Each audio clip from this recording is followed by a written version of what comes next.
minutes in, just fill in all the gaps with the stuff we talked about. I will. I was saying, is there an outlet out there?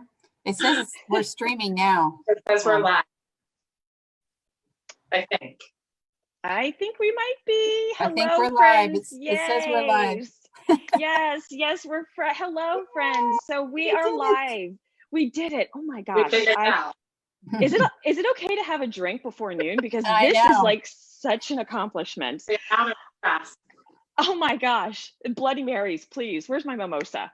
All right. Well, good morning, friends. So this is our first series of At Home with Tanya and Jolene.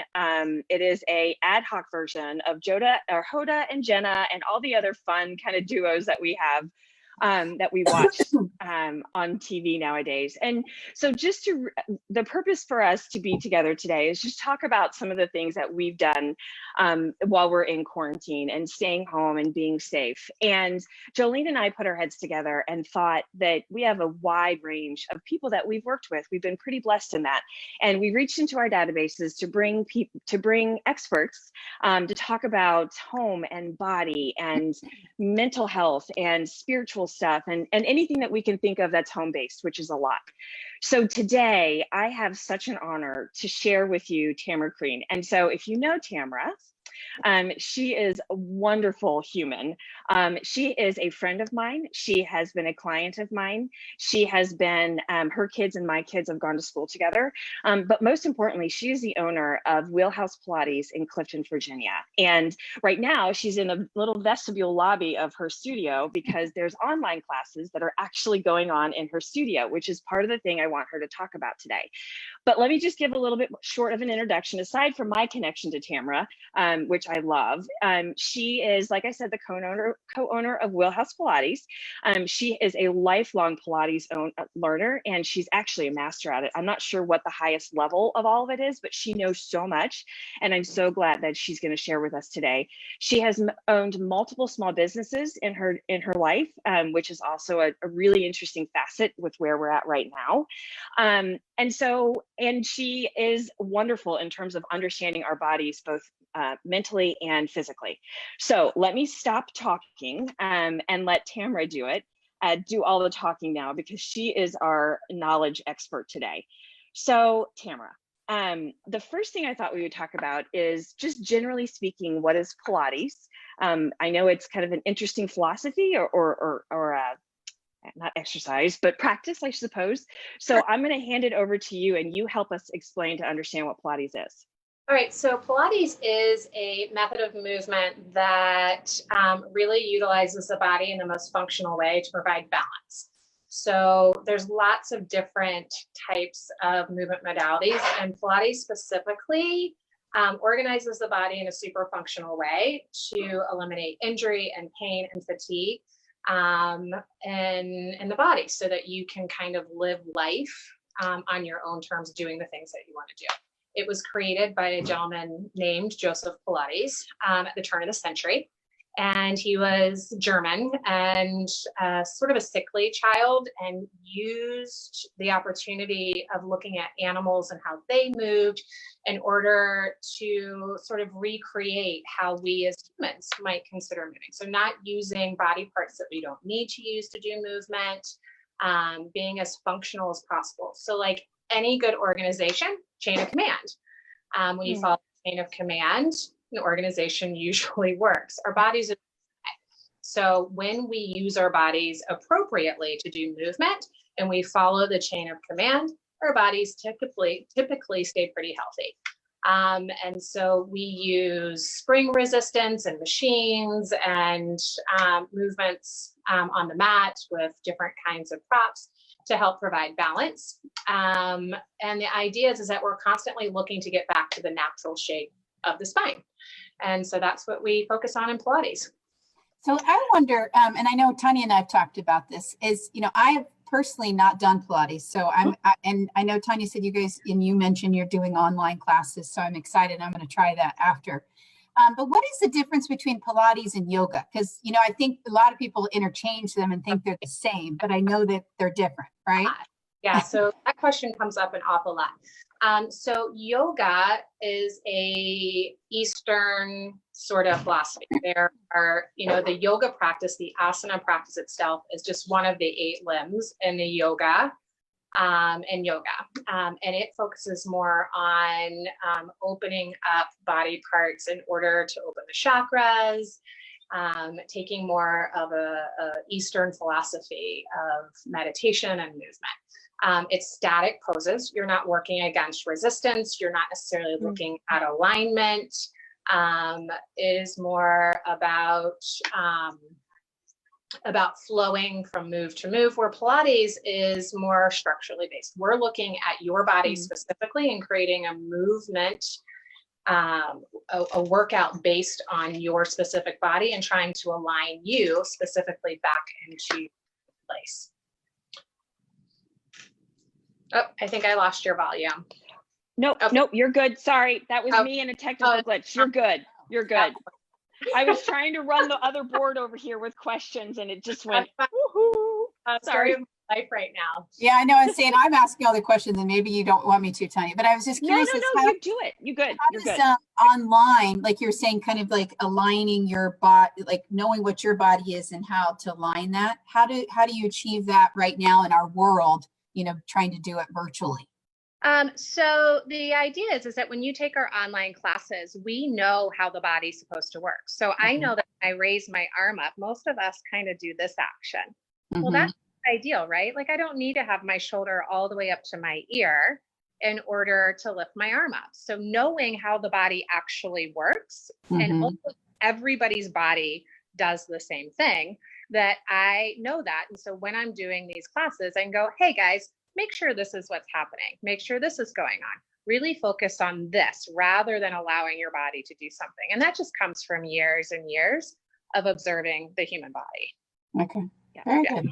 Yeah, I have to just a quick comment. So one of the things that I forgot, and this, Tamara actually worked with me through physical therapy. That's how her and I started working together in kind of a exercise capacity when after my surgery. And so it is amazing to me, her knowledge of the body and the interconnectivity of everything. I mean, that's one of the biggest things that I enjoyed with her. I mean, she was also a runner, and so I enjoy running too, so she could get those biomechanics and stuff too. It's just all just really super fascinating. Well, we're going to go together to the studio then when this is over. Oh, it's beautiful. You can see it in the background. Yeah, I like that.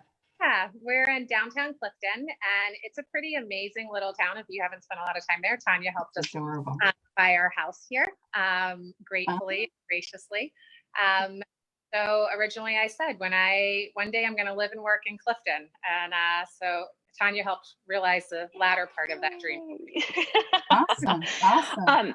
All right. So one of the things I think Tamara and I talked about earlier was, finding balance today and kind of our daily activities and routines. And some of the things, you made a fantastic reference to the animal nature and understanding animals and kind of how that kind of can play into understanding our bodies, finding balance when we get up in the morning, when we go to bed at night, when we're doing our daily activities in terms of sitting like we are here in front of a computer all day long, or standing at, cooking or whatever. So how about maybe share some of those things that would help us?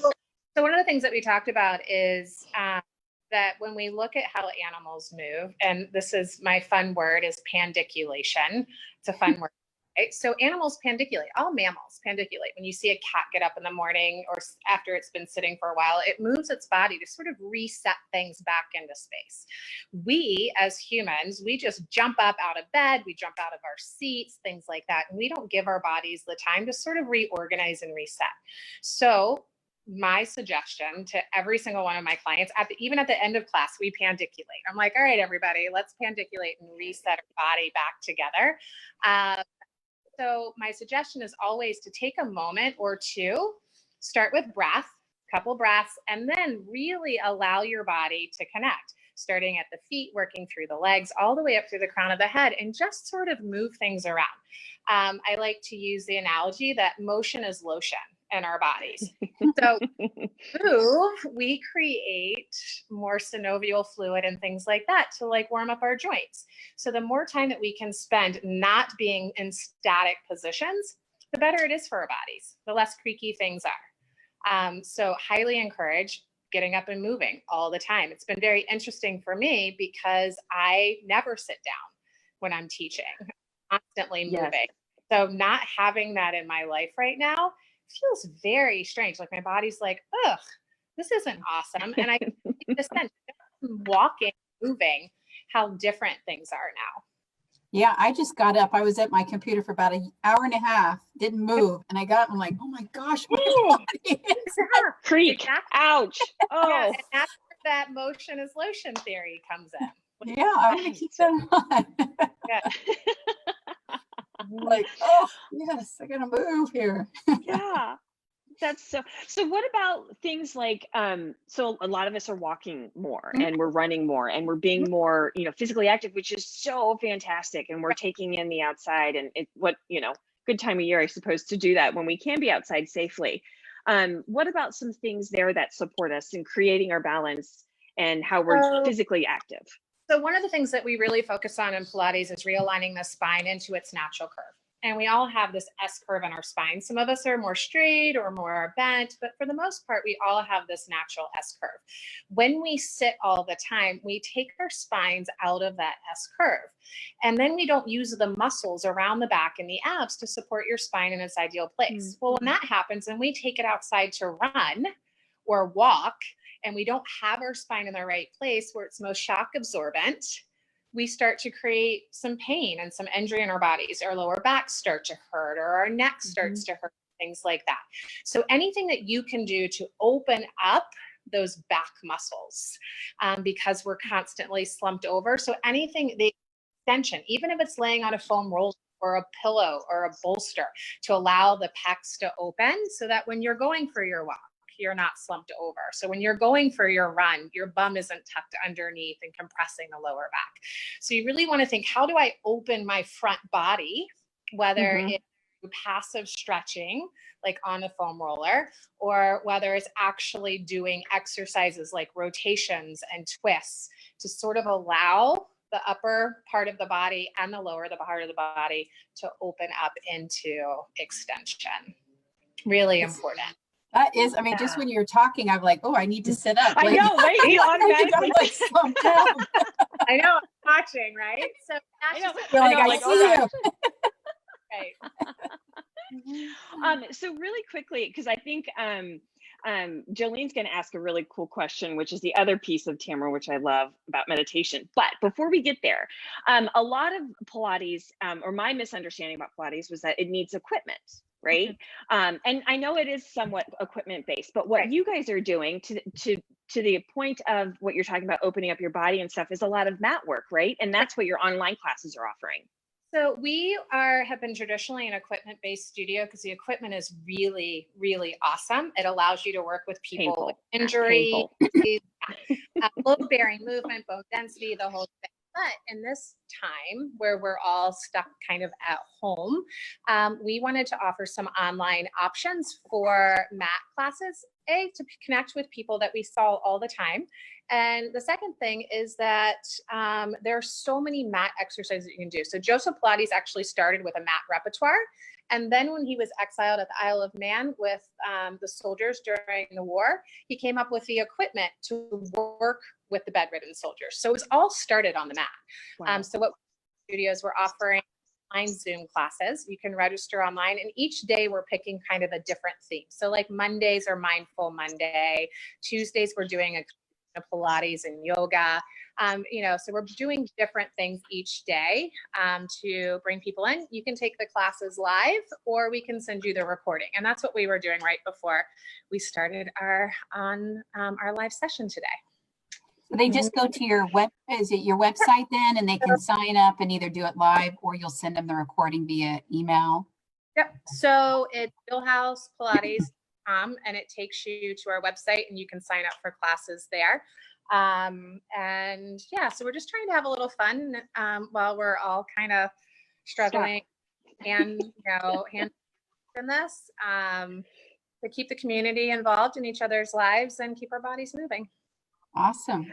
I will also share your, sorry. I'll also share your website when I share the post today too. So anyway, very good.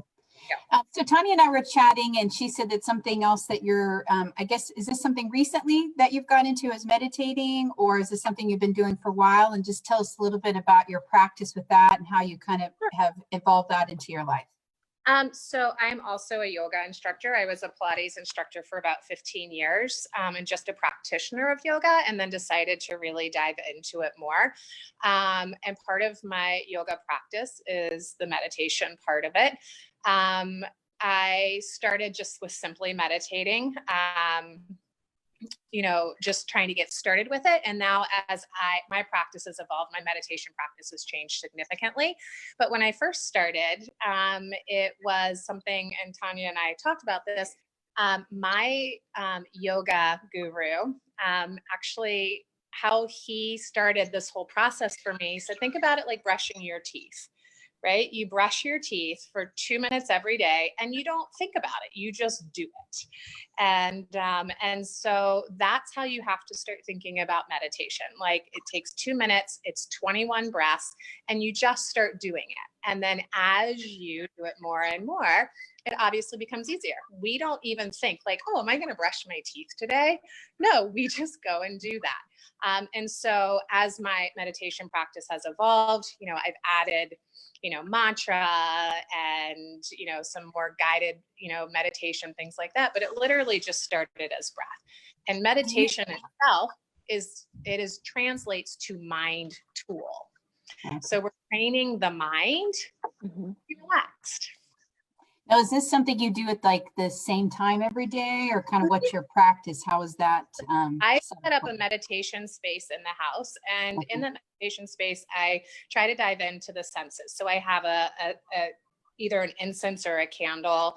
I have music that I play, and what that does is when I put the things into place and the time of the day, my body automatically receives that and goes, oh, this is what we're getting ready to do. We're getting ready to relax. And so I don't have to work as hard when I've added like the smell, the sight, the ears, the auditory part of it.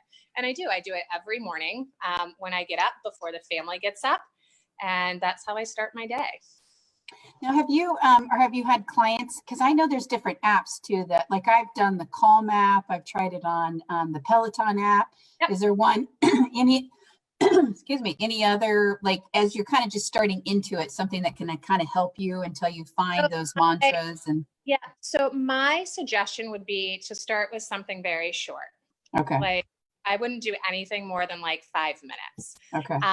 The mind tends to wander. And that's really normal and happens to everybody. And it's just the longer you try to sit there, the more frustrated you get with yourself. So I would just look for literally 5-minute apps. I was telling Tanya, like just looking at the breath and counting 21 breaths, like that's a really great place to start because you can do that anywhere. And just seated in your car before you go into the grocery store. I'm going to count 20 breaths and just really allow my body to find that. As far as apps, SoundCloud has some really good stuff that you can get on. There are other apps as well, but SoundCloud actually has some really cool stuff on it that you can dive into. But I think just starting with breath is really awesome because you take that everywhere you go. Yes. Very good. Thank you. Thank you. How do you not get distracted? Or do you get distracted? You do. So I think it's like anything else. It takes practice, right? So when you went to run your first mile, that's horrible. And then now the first mile is a little horrible, but mile 3 is not so bad. But so it's like you just have to train. Like I said, it's a fine tool. So you're working with it over and over and over again in order to be able to sit longer. The longer, you'll sit longer and longer and longer for sure as you practice. That's awesome. Thank you. Of course. You are amazing. Thank you so much. Uh-huh. All right, so Jolene and I actually were talking a little bit beforehand, and this is a surprise for you, Tamara, because we didn't talk. I know, I was like, we didn't talk about this last night, but we want to round out every like interview or little live broadcast show with like our favorite binge things, right? Okay, since we're all kind of stuck at home, just to share what we're all doing. So my first question to you is like, what is your favorite binge TV thing right now? Is it a movie? Is it a series? What is it? Okay, Tanya, you're really gonna hate me. Like, I watch guys' grocery games. Like, and that's a joke in the family. Like, my whole entire family watches TV. People are like, Game of Thrones, Downtown Abbey. I was like, nope, haven't seen it. Yeah, so I literally don't watch TV, and I'll watch a cooking show. Okay. But did you say something about men and groceries? Is that what you said? There's like this guy, it's a game show that's all about like cooking food it's called Guys Games, and they have to go into a supermarket and they're going to have to make. What is that on? It's on Food Network, and it's literally they play this game where you have and then they eat the food. The judges eat the food and decide who wins. Very exciting. I'm gonna have to check that. See, I didn't even, that is such a cool surprise. I didn't even expect that. Well, because you're watching normal TV like normal people. No, boring like everybody else does. Yeah. So I guess another question we have for you then is binge food. Like, is there a certain food that you like to partake in during this time? So I will freely admit that I have a Swedish fish addiction. I actually last year went on a 7-day remove my Swedish fish addiction because so I was like, this is getting a little crazy. And so now I just buy the little bags of the Swedish fish and I'll have one a day. Wow. Good for you. One a day, one little bag. One bag. Yeah. Oh my gosh. That's such great discipline, especially during now when we all feel like we can emotionally eat our feelings. But here's the deal. You can buy a 5-pound bag of Swedish fish and eat all of them, or you just buy the little bags and you can eat all of those. But I think the good thing about that too is knowing that you can treat yourself, but it's all about moderation, like not depriving yourself. And that's what, like, I think during this time too, is that we can have it, but we don't want to go overboard with it, but we don't want to feel like we have to cut it all out either. No. And I also know that I will stop and the bag is empty. So that is, I'm good with that. You give me the big bag and, I lose count. Oh my good. Okay. So our last question then is like, what is your favorite thing to do right now? Like your favorite binge thing to do, like a pastime or a hobby or something like that? So it's very interesting. So I had to learn technology pretty quickly. And Michael, my husband, is in cybersecurity. And so I haven't learned any technology ever since we've been together. I hand him my phone, he installs the things. And so when we had to go online, I had to, move pretty quickly to figure this all out. And I had originally said, I didn't really I wanted to learn something new. Technology wasn't it, but I've actually really enjoyed having to figure this stuff out. And I've been doing all of these online Zoom meetings with my girlfriends, and we've been hour, and I've been connecting with people. So that's actually been something that I've enjoyed doing recently that I wasn't doing before. Now I'm just sitting outside on the porch a lot. I mean, it's just really nice to be outside. Yeah. Yes. Yeah. Yes. I agree. Yeah. Oh, thank you again. We appreciate you today. This has been awesome. I appreciate it. Yeah, thank you so much. It was even in 30 minutes, I feel like I learned so much and just gained some good knowledge. So hopefully everyone watching does too. And, like you mentioned, go to your website. Tanya will include that and take advantage of this time, and that's one thing I think during this time is I've noticed I'm spending so much more time with my family. It's like having game nights, we did a family Olympics over the weekend. We've done bonfires, things that you need to be everyone's on the go. Yeah, we need to interview on what you were doing. I know. Olympics. I want to know about that. Like, goodness My gracious. husband, he's very creative. I love it. Well, you guys are always welcome. Thank you. And I look forward to being able to do this face to face sooner rather than later. Me too. Yes, Me too. us I too. look forward to coming. Awesome. Thank you. Okay. Quick preview for Jolene and I will do another at-home Facebook Live series on Thursday at 11 a.m. So please tune in for us there. We'll have yet another exciting guest. Tamara, you launched this for us beautifully. Thank you so much. Again, my friend. All you the were love awesome. to you guys both, and stay safe. Yes, everyone. All right. Bye. Take care. Bye-bye. Bye.